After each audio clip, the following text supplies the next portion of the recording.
Let's talk. Yes, my opinion may hurt. Comes with a little salty. So everybody keep saying the way that this world is going, that people need to prepare, like get food, get water, save up this, save up that. You know, that to me, like, that's a panic mode. Like, you in panic, you going into panic mode, even considering the thought that you can actually save up water and save up food and all of these things. You can save it up.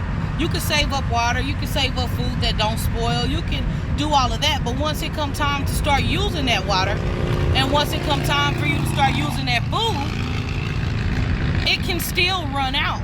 It is very high chances that food and that water can run completely out, and you cannot store up at a time that it has ran dry, right?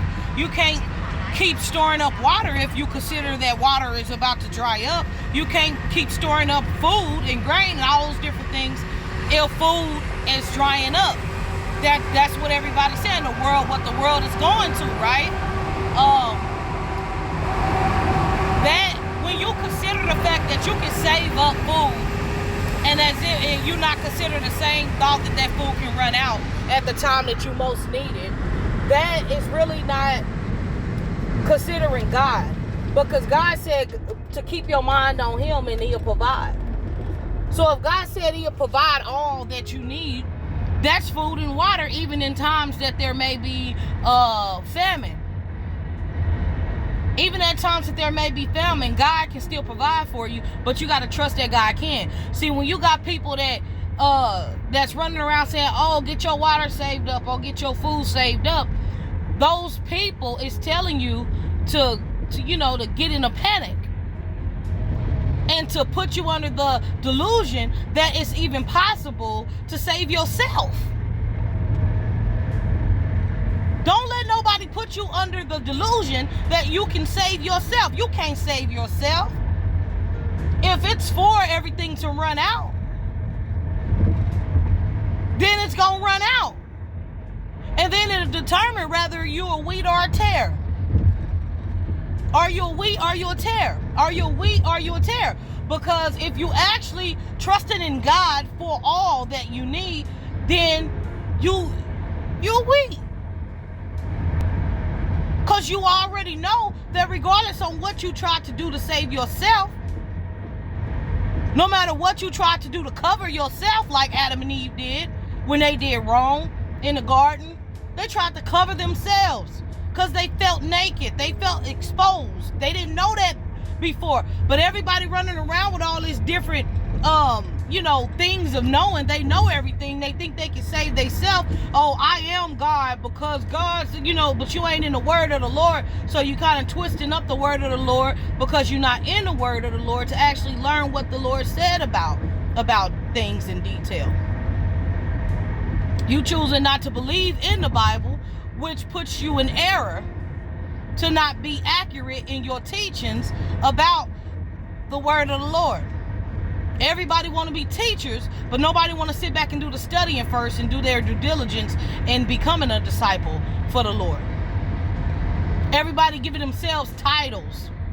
Everybody is a prophet now. Everybody got a word for you. But are you sitting down studying the word to show yourself approved within the word? Are you building up the armor that you need when those unclean spirits return?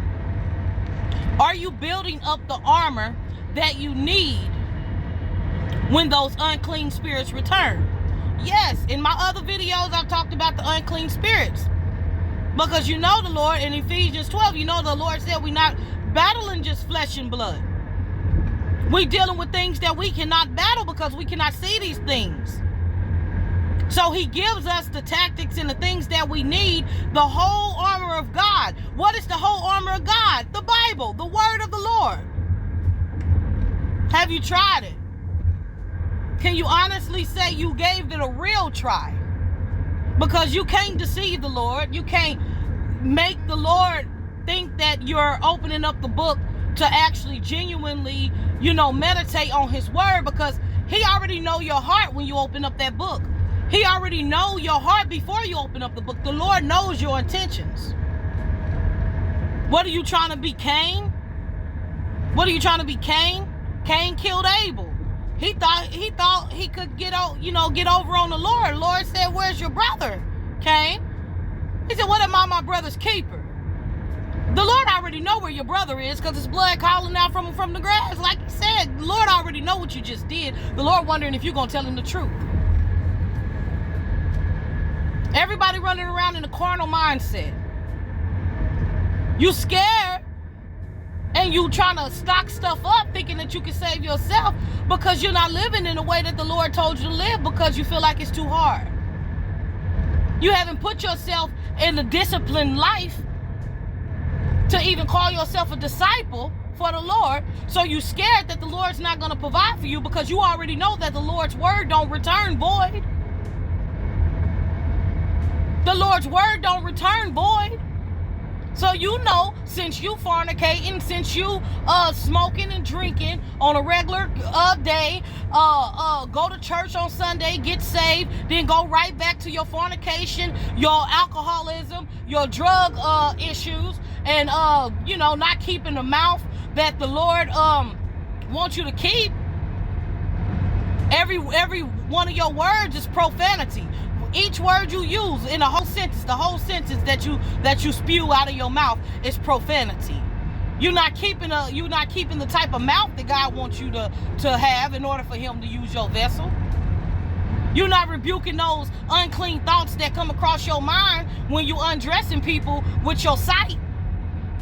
Are you thinking of fornicating thoughts in your mind about somebody? You're not rebuking yourself in that moment. You're not putting forth the real effort to actually live upright. Not even trying to, but yet you're trying to save yourself by stocking up food and water as if that can't run out. That can run out. As a matter of fact, it more than likely will run out. Because there's no doubt about that things run out. That's how these systems work that we are in, this matrix that we live in, the government that we are established under. That's how it runs. It will not function if things did not run out. But my God says that when you live in him, nothing runs out. Your grace and glory and blessings that showered upon your life don't run out. When you live upright, when you live in the way that God has told you to live, don't worry about those who's living in their own way, because they will soon cause their own terror upon their own life. They will soon cause their own death. They will soon be put out of here. Don't envy those who do wrong. Don't envy those who do wrong.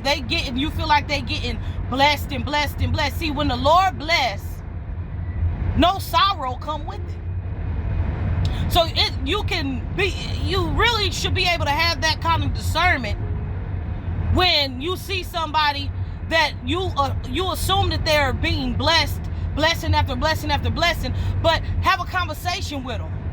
Let them tell you what's going on in their mind and see if they got a peace of mind. Because if somebody's really getting blessed and it's blessings just pouring out upon their life, they should be at a peace of mind.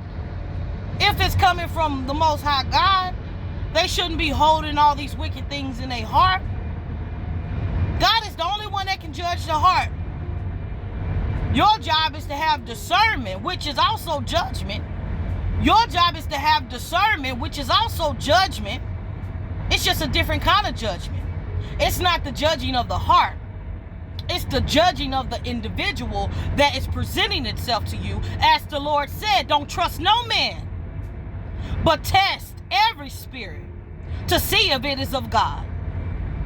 People let you know what spirit is on them by opening up their mouth and sharing their intellect with you and their heart with you. Don't be quick to anger. Be quick to listen, God said. And that's how you will be able to determine it. Like and subscribe. I'll check y'all later. Share the video and leave me a comment. Let's have this conversation. because it needs to be had. No doubt. Y'all have a good one.